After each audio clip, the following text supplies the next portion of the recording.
jantung disebut silent killer ya dok. Ya.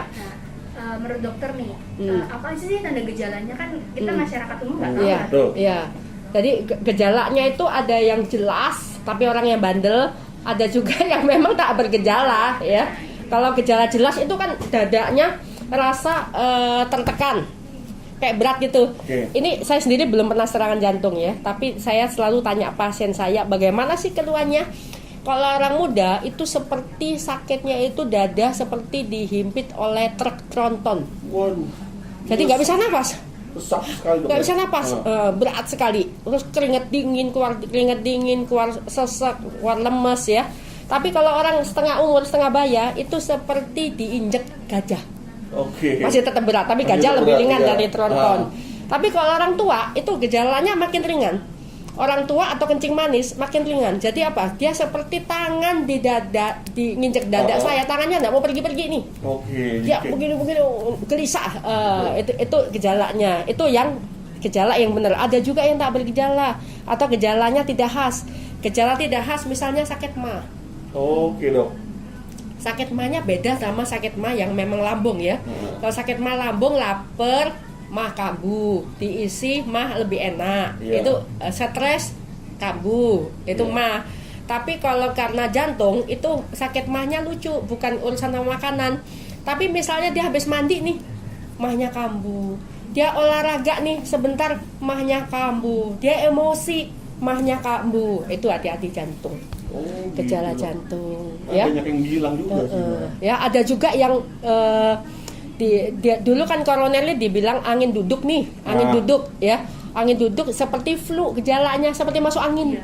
Nah, badannya sakit, semua pegel gitu, keringat dingin, dia merasa seperti masuk angin, jadi minum obat masuk angin, terus dikerokin, padahal itu sedang serangan jantung. Habis selesai minum, habis itu istirahat dia lewat deh, ya. Bahaya banget tuh dok. Iya. Jadi harus tahu diri lah, prinsipnya tahu diri, ya. Dan juga katanya kalau orang yang misalkan mau serangan seperti itu, katanya dikerokin itu juga bahaya dok ya? Bahaya sih enggak, cuma dikerokin enggak ada gunanya. Dan juga pasien ini kalau ke rumah sakit nanti kan kita harus kasih obat encer darah. Kalau habis dikerok nanti yang bekas kerokannya jadi warnanya merah, biru, hitam gitu ya. Dengan gejala yang tadi istilahnya silent tadi yang tanpa gejala itu. Bagaimana nih menurut dokter sebagai orang umum supaya tahu ya tanpa gejala? Ya benar, ini benar, pertanyaannya bagus. Jadi kita satu harus mengevaluasi diri sendiri. Kita introspeksi dong. Kita misalnya ada keturunan, terus kita harus lebih was-was. Kita merokok atau kita tidak merokok lah, kita pasif smoker nih. Teman kita merokok semua, kita tidak merokok, itu kita juga hati-hati ya. Caranya bagaimana? Kita check up. Kalau tidak ada di daerahnya, tidak ada fasilitas check upnya harus bilang ya check up jantung ya. Kalau di daerah yang tidak ada fasilitas check upnya, gampang minta EKG itu elektrokardiogram ya, itu rekam jantung sederhana. Mana gambarannya ke rekam jantung ya, contohnya rekam jantung ini dia. Ini adalah rekam jantung. Ini adalah EKG ya. Minta ini aja EKG. Dari EKG akan memberi arah ke pernah serangan jantung kah, sedang serangan jantung kah, atau gangguan irama kah ya. Kalau dirasa perlu ada misalnya faktor keturunan, kolesterol tinggi sekali atau kencing manis ya, biarpun tidak ada keluhan, biasanya kita anjurkan untuk treadmill ya. Treadmill test itu seperti EKG, tapi EKG dilakukan pada waktu kita jalan di kursi roda berjalan ya, alat dengan ban berjalan, treadmill ya. Itu paling sederhana sih ya. Kalau treadmillnya ada apa-apa, baru biasanya ada pemeriksaan lanjutan ya. Jadi jangan lupa check up kalau ada keraguan-raguan, jangan menunggu gejala. Benar tadi, kita tidak perlu menunggu gejala. Jadi kalau memang udah tahu ada turunan, memang baiknya lebih waspada ya. Apakah treadmill itu perlu diulang? Perlu. Biasanya treadmill itu kalau tidak ada keluhan setahun sekali untuk orang yang benar-benar berisiko kan? Ya. Jadi pengulangan setahun sekali untuk treadmill. Iya. Ada lagi mau tanya? Untuk ini rentang usia nih, kita mulai aware, mulai sadar diri untuk melakukan check up itu di usia berapa, Dok? Sebenarnya check up itu dianjurkan sih yang rutin ya. Kalau kebijakan ya, kalau kita ngomong kebijakan kan berdasarkan statistik itu 40 tahun ke atas. Tapi dari perusahaan biasanya sekarang tidak harus 40 tahun ke atas sih, lebih. Misalnya pekerjaannya beresiko tinggi, itu biasanya dianjurkan pada umur lebih muda ya. Kalau misalnya ada anak kecil nih, umur masih belasan tahun, tapi gemuk sekali dan dia ngos-ngosan, cepat capek ya, itu boleh lebih awal lagi. Jadi tergantung perorangan lah ya, per individu, tergantung keperluan berindividu. Oke dok, segitu aja dok pertanyaannya. Saya terima kasih banyak sebelumnya sama Dokter Antoniana. Sukses terus dok, kerjaannya juga. Amin. Ya. Pesan terakhir buat. Oh ya dok, tips-tips dok. Tips untuk orang muda ya. Oke. Jadi orang muda, biarpun secara statistik itu jarang sekali terjadi serangan jantung, tapi toh tetap ada risiko. Jadi jadilah anak muda yang aktif, olahraga teratur, jauhilah asap rokok, biarpun tidak merokok sendiri ataupun rokok orang lain juga dihindari ya. Makanlah dengan proporsi yang 4 sehat 5 sempurna. Jangan over ya, apalagi gorengan santan jangan terlalu banyak over.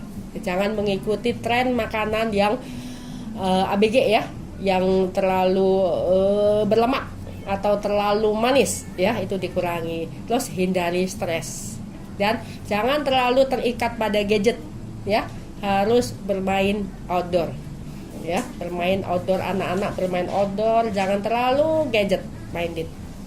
Itu aja. Oke, baik dokter. Terima kasih banyak Dokter Antoniana. Terima kasih banyak. Sama-sama.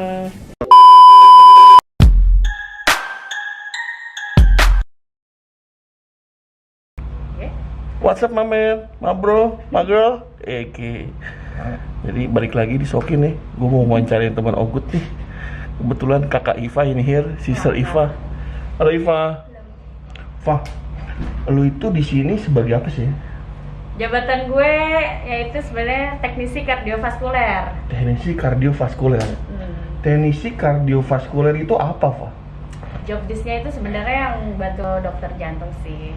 Bisa di invasif sama non invasif. Kalau di non invasif itu kan kayak di poli, kayak bantu echo, treadmill, EKG itu sebenarnya basic banget. Terus sekarang kan ditambah ada gue nih. Jadi ada salah satu dokter gue sendiri yang nambahin kayak pemeriksaan seperti DSE, TEE, itu gue bisa membantu mereka untuk menyiapkan pasien sesudah mengerjakan pasien dan alat sih, terutama kalau misalkan di invasif itu di bagian cath lab di monitoringnya. Jadi tindakan itu rata-rata semua tindakan awal ya? Iya. Bisa dibilang gitu nggak sih? Screening awal ya, pemeriksaan awal. Jadi lu membantu dokter untuk melakukan treadmill ya. Misalkan EKG juga bisa ya berarti ya. Itu kan itu basic banget. Basic banget, itu pemeriksaan basic. Nah, kita kan banyak ketahui nih bahwasanya kayak kemarin banyak berita tuh kayak artis muda tuh kena penyakit jantung akhirnya meninggal. Jadi mereka ini benar-benar nggak tahu. Kalau gue bilang sih mereka ini abu-abu. Tiba-tiba mungkin nggak punya perasaan apa-apa, tiba-tiba kejadian seperti itu. Ya, ini buat orang-orang nih, maksudnya buat apalagi anak muda nih usia-usia berapa sih kira-kira nih? Atau ada gejala apa sih untuk gejala awal nih? Misalkan dia gue harus cek ke jantung tuh, dia harus nungguin apa ya? Apakah dia harus nungguin gue nyeri dulu di dada? Apa dia harus bagaimana? Nah, lu bisa ngejelasin itu kan? Oh ya, ini sih yang gue tangkap aja sih. Garis besar aja ya. Secara garis besar. Sebenarnya kalau serangan jantung itu biasanya itu lebih sering dialamin sama pria dibanding wanita. Karena wanita itu masih datang bulan. Bahasa gue aja ya, yang lebih gini. Jadi kalau misalkan wanita itu masih menstruasi itu lebih jarang kena serangan jantung gitu. Jadi lebih banyak pasien pria sih. Lebih banyak pasien pria. Dan mungkin rata-rata usianya di atas 40 tahun ke atas. Cuma zaman sekarang nih pasti banyak anak-anak muda juga yang udah nggak teratur makan semua, nggak hidup nggak sehat lah ya intinya ya. Nah, dari misalkan untuk tindakan awal biasanya dilakuin EKG ya. EKG itu apa? Rekam jantung. Rekam jantung. Oke. Jadi dari EKG itu sebenarnya udah bisa ketahuan. Kalau untuk pasien serangan itu akan kelihatan sih Oke. gambar EKG-nya. Cuma kalau misalkan biasanya itu kan pemeriksaan basic itu yang pasien datang dengan keluhan nyeri dada, Oke. itu pasti kita EKG dulu. Pertama tuh pasti di EKG, pasti pertama dari Kalau EKG. EKG-nya bagus, baru treadmill. Cuma Oke. kalau dari gambaran EKG-nya udah jelek ya mungkin dokternya yang lebih Ini lagi ya, itu kalau ke arah sana dari dokter itu tanganannya ya. Nah, waktu itu gue pernah kan lu treadmill kan. Nah, dan pada saat itu minimal itu treadmill tuh ada batasannya, maksudnya ada target yang dicapai, apakah atau sekuat pasien atau bagaimana sebenarnya itu? Untuk target treadmill hasilnya ada target yaitu 85% dari target heart rate detak jantung pasien ya. Itu bisa dihitung dari rumusnya 220 dikurangin umur. Itu pokoknya pasien harus mencapai 85%, tapi kalau bagusnya itu 100% gitu. Oke. Nah, pada saat gua waktu itu treadmill, kan gua kecapean nih. Kan waktu itu di treadmill kan juga dia kayak dipasang alat-alat gitu untuk mendeteksi tensi kita ya, kalau nggak salah ya waktu itu ya. Ada Nah, tensi juga. pada saat itu gue sempat di stop waktu tensi gue tuh sampai mencapai 240. Itu kenapa memang kok gue bisa diberhentikan gitu? Karena udah kecapean kah? Apakah bisa kalau diterusin bisa menyebabkan sesuatu yang fatal gitu? Ya, jadi untuk tekanan darahnya juga itu ada targetnya juga maksimal itu 215. Berarti kan lo udah lewatin ambang dong. Iya, tinggi banget Itu waktu itu. bahaya nanti takutnya malah stroke pasiennya gitu. Jadi nggak sadar diri juga. Makanya banyak ya kejadian-kejadian tiba-tiba orang olahraga kecapean langsung drop. Ya itu yang mungkin nggak tahu dia nggak tahu batas heart rate-nya berapa Iya. yang harus maksimal. Iya, benar. Terus dia nggak ngukur tensi sendiri kan, agak susah mungkin kalau memang olahraga benar. sendiri untuk ngukur tensi. Dia nggak sadar tiba-tiba dia ngelakuin olahraga yang berat. Nah, itu banyak tuh kan kejadian kayak gitu ya. Iya, jadi harus tahu dasarnya dulu sih sebenarnya biar aman.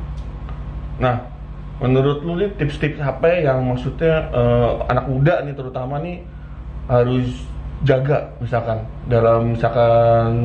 Biar fit. Iya, biar fit. Iya, buat sehat lah, hidup sehat lah kayak gimana. Dari sudut pandang lu nih, dari sudut pandang lu seorang teknisi kardiovaskular nih. Ya untuk memelihara jantung sih sebenarnya kita harus jaga kolesterol juga. Oke. Itu harus di bawah standar ya. Oke. Terus tekanan darah yang penting. Normalnya itu 120/80. Oke, 120/80. Mungkin itu banyak orang awam yang nggak tahu juga. Iya, banyak tuh, banyak kayak gitu-gitu tuh. Terus ya jaga kesehatan, hindari gorengan, susah banget sih ya gorengan gitu kan. Kacau emang tuh. Sama ya rajin olahraga lah. Pasti. Oke dah, Ipe, segini dulu deh. Pertanyaan Ogut deh. By the way, oke, mantap ya. Kalau memang lau-lau ada lagi yang mau dipertanyakan nih sama Sista Iva, bisa tulis di kolom komentar nih, my friend. Oke, thank you. Ciao.